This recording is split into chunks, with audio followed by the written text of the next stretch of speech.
बिस्मिल्लाहिर्रहमानिर्रहीम। अस्सलाम वालेकुम स्टूडेंट्स, आज का टॉपिक है ट्रांसलेशन ऑफ पैराग्राफ ऑलरेडी मैंने लिख लिया हुआ और आज का जो पैराग्राफ है इंतहाई आसान पैराग्राफ है। एक दफ़ा हम पैराग्राफ पढ़ लेते हैं और फिर हम इसको ट्रांसलेट करते हैं इंग्लिश में।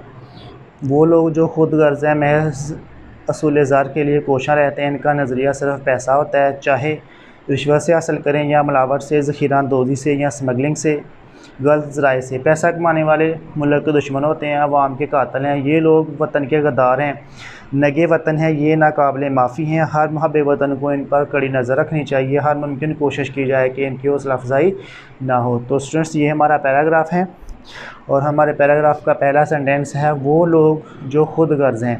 इस सेंटेंस में हमने क्या करना है कि सिंपल और का इस्तेमाल करना है, क्योंकि पहले सेंटेंस में कोई वर्ब नहीं है। तो जहाँ वर्ब नहीं होता वहाँ हम क्या करते हैं कि अगर तो फ़िक्रा यानी कि फ़िलहाल में है तो वहाँ हम सिंपल आर या इज़ या एम का इस्तेमाल करते हैं। तो पहले हम क्या करेंगे, वो लोग जो खुद गर्ज़ हैं।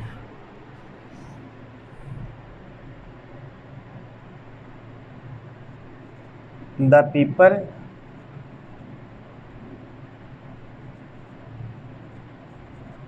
पीपल या हम दी की जगह पे ना दोज भी लगा सकते हैं, दोज पीपल।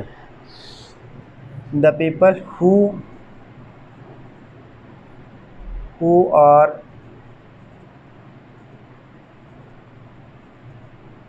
सेल्फिश, खुद गर्ज। The people who are selfish, वो लोग जो खुद गर्ज हैं।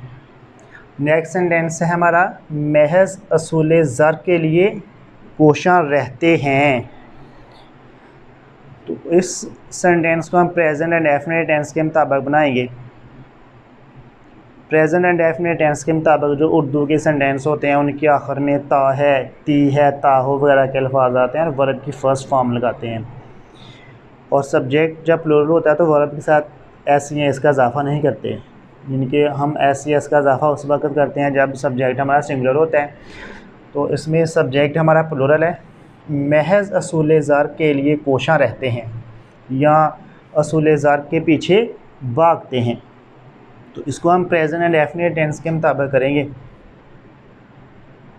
या हम कॉमा लगा लेंगे, क्योंकि अभी हमारा जो फ़िक्राना वो अभी आगे वाला हिस्सा इसका रहता है। दे, ये किसकी तरफ इशारा कर रहा है, लोगों की तरफ इशारा कर रहा है। इनके वो लोग जो खुद गर्ज़ हैं।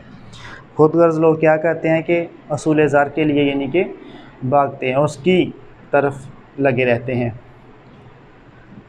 तो इसके लिए हम वर्ब लगाएंगे हैंकर आफ्टर, ये यानी कि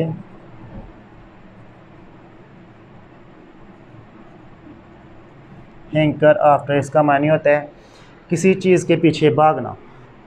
ठीक है, ये भी हम यानी कि लगा सकते हैं, ट्राई भी लगा सकते हैं, स्ट्राई भी लगा सकते हैं हम। ठीक है,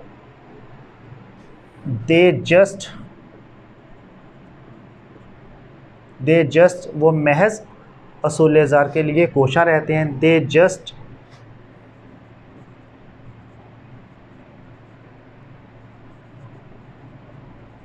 हैंकर आफ्टर द वेल्थ,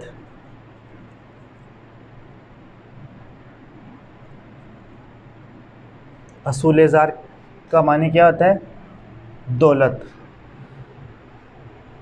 तो सारा सेंटेंस ऐसे होगा, the people who are selfish they just hanker after the wealth.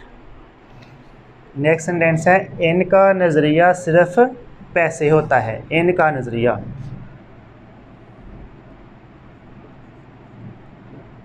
There M,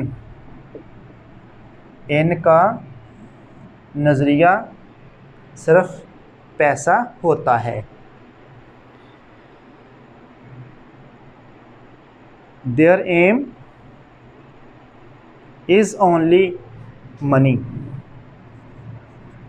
there aim is only money. इसमें सिंपल यानी कि इस्तेमाल है इज़ का, क्योंकि इसमें वर्ब कोई नहीं है।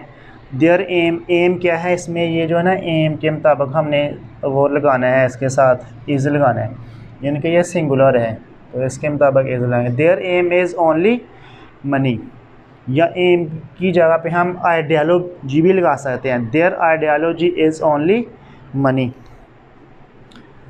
चाहे रिश्वत से हासिल करें या मिलावट से, ज़ख़ीरा अंदोज़ी से या स्मगलिंग से, गलत ज़राए से।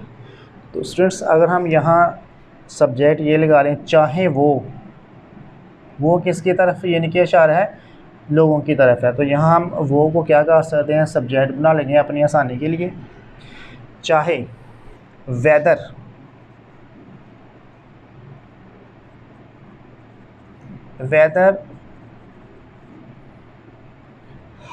इसको इस फिक्रे को ना हम क्या करेंगे अपना प्रेजेंट इंडेफिनिट में बनाएंगे, ठीक है। चाहे रिश्वत से हासिल करते हैं या मिलावट से, ज़ख़ीरा अंदोज़ी से या स्मगलिंग से या गलत ज़राए से, ते हैं हम लगा लेंगे, यानी कि इसको हम प्रेजेंट इंडेफिनिट टेंस के मुताबिक कर लेंगे। वेदर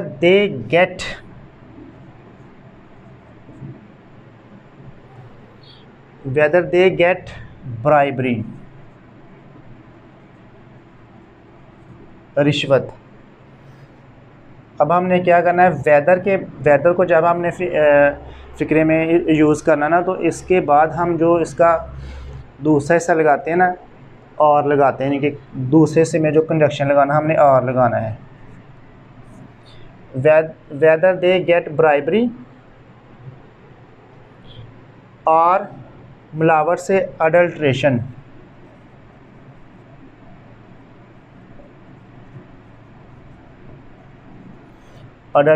आगे हम कॉमा लगाएंगे, ज़ख़ीरा अंदोज़ी से या स्मगलिंग से, दे गेट ब्राइबरी और अडल्ट्रेशन।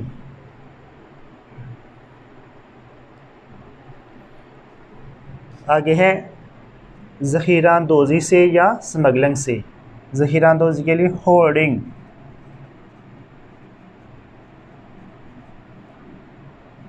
और स्मगलिंग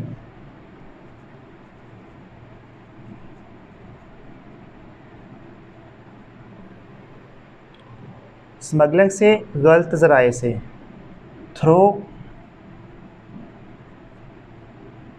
गलत ज़राए रॉन्ग मीन्स,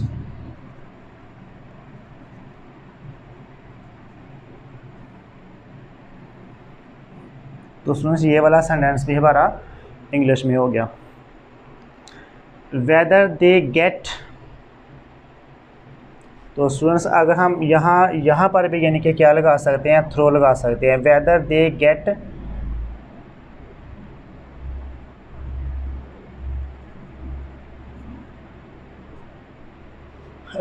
दे गेट थ्रो ब्राइबरी और अडल्ट्रेशन, होर्डिंग और स्मगलिंग थ्रो रॉन्ग मीन्स, गलत ज़राए से। तो स्टूडेंट्स नेक्स्ट सेंटेंस है, पैसा कमाने वाले मुल्क के दुश्मन होते हैं, पैसा कमाने वाले मुल्क के दुश्मन होते हैं। द पीपल, ये सेम हम ऊपर वाले सेंटेंस के मुताबिक करेंगे, the people who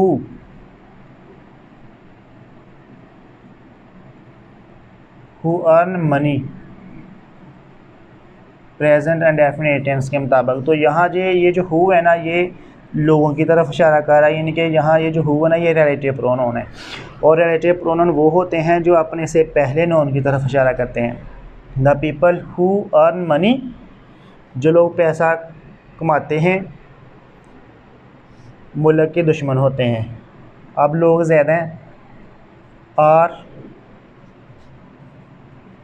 the enemies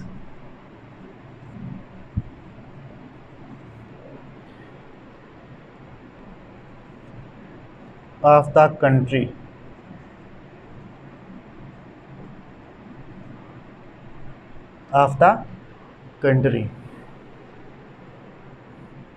अवाम के कातल हैं। इसमें सिंपल हमने क्या करना है, आर का यूज़ करना है, क्योंकि इसमें वर्ब नहीं है। इससे जो पहले वाला ये जो हमने सेंटेंस किया है इसको हमने प्रेजेंट डेफिनेट टेंस के मुताबिक किया है, ठीक है। और इसका ये वाला जो हिस्सा ना यहाँ तक, ये इसमें हमने सिंपल आर का इस्तेमाल किया है। The people who earn money are the enemies of the country, अवाम के कातल हैं। दे को सब्जेक्ट बना लेंगे, they are the murderer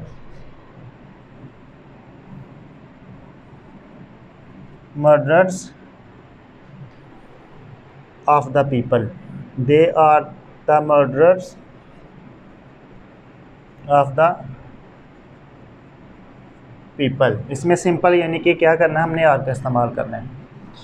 comma लगाएंगे, ये लोग वतन के गद्दार हैं। these people, ये लोग ज़्यादा हैं तो these लगाएंगे, these people are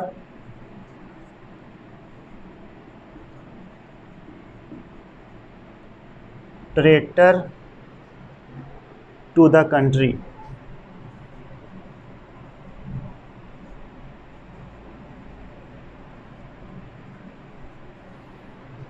ये लोग वतन के गद्दार हैं। These people are traitor to the country। नगे वतन है, नगे वतन से मुराद है यानी कि वतन के लिए बायसे यानी कि बायसे शर्मी की वजह बन सकते हैं, यानी कि इज़्ज़त इंसल्ट की वजह बन सकते हैं, बेइज्जती की वजह बन सकते हैं पाकिस्तान के लिए। यानी या से कह लें कि ये मुआशरे के लिए बहुत बड़ा नसूर होते हैं, ठीक है।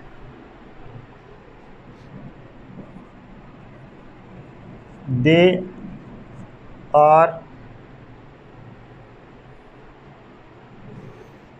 आर कर्स टू सोसाइटी, ये भी हम लगा सकते हैं कि ये वतन मुल्क के लिए क्या होते हैं, लानत की हैसियत रखते हैं, ठीक है, या ये मुल्क के लिए बेइज्जती का बायस बनते हैं। दे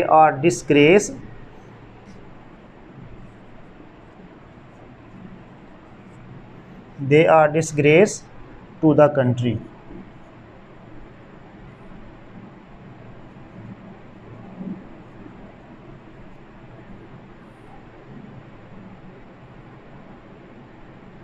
आगे ये नाकाबिले माफ़ी हैं।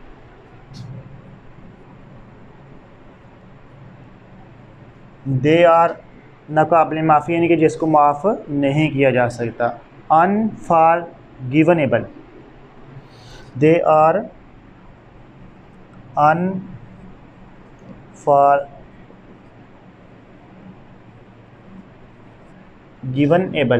नाकाबिले माफ़ी हैं। यहाँ हम इसकी जगह पे ये भी लगा सकते हैं अनपार्डेबल, they are अनपार्डेबल।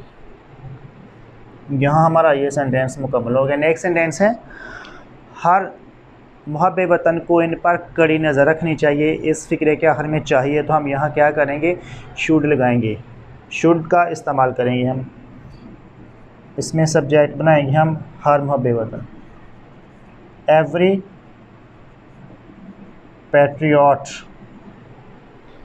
Should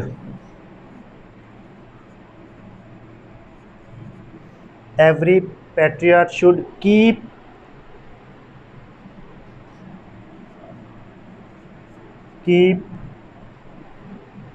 an eye, कड़ी नज़र रखनी चाहिए। Every patriot should keep an आई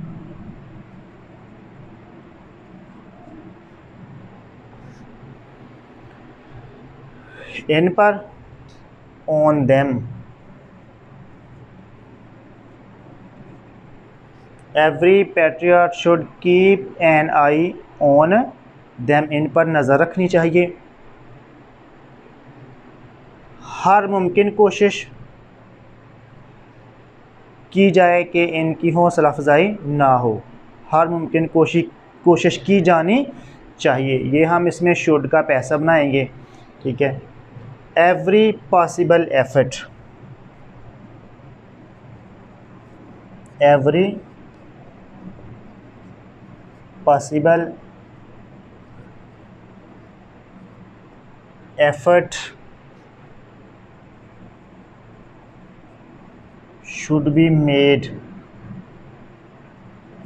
हर मुमकिन कोशिश की जानी चाहिए कि इनकी हौसला अफजाई ना हो। दैट, आगे वाला भी हम कि इनकी हौसला अफजाई नहीं की जानी चाहिए, इसमें भी हमने क्या करना है, शुड का पैसे बनाना है। और शुड का पैसा बनाने के लिए हम क्या करते हैं, शुड के साथ बी लगाते हैं और वर्ब की थर्ड फॉर्म लगाते हैं। तो इस सेंटेंस में भी हमने ऐसा ही करना है। That they should not be, हौसला अफजाई इंग्लिश है एनकरेज, तो पैसे में हमने कौन सी फॉर्म लगानी है, third form. They should not be encouraged,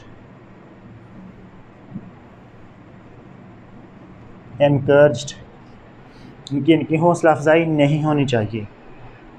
तो सारा सेंटेंस ऐसे होगा, every possible effort should be made that they should not be encouraged. Students, ये हमारा पैराग्राफ है जो हमने उर्दू से इंग्लिश में किया है। तो मैं उम्मीद करता हूँ कि आप इस पैराग्राफ को जब देखेंगे तो आपको ये पसंद आएगा। तो इंशाल्लाह एक नए पैराग्राफ के साथ फिर हाज़िर होंगे, तब तक के लिए अल्लाह हाफ़िज़।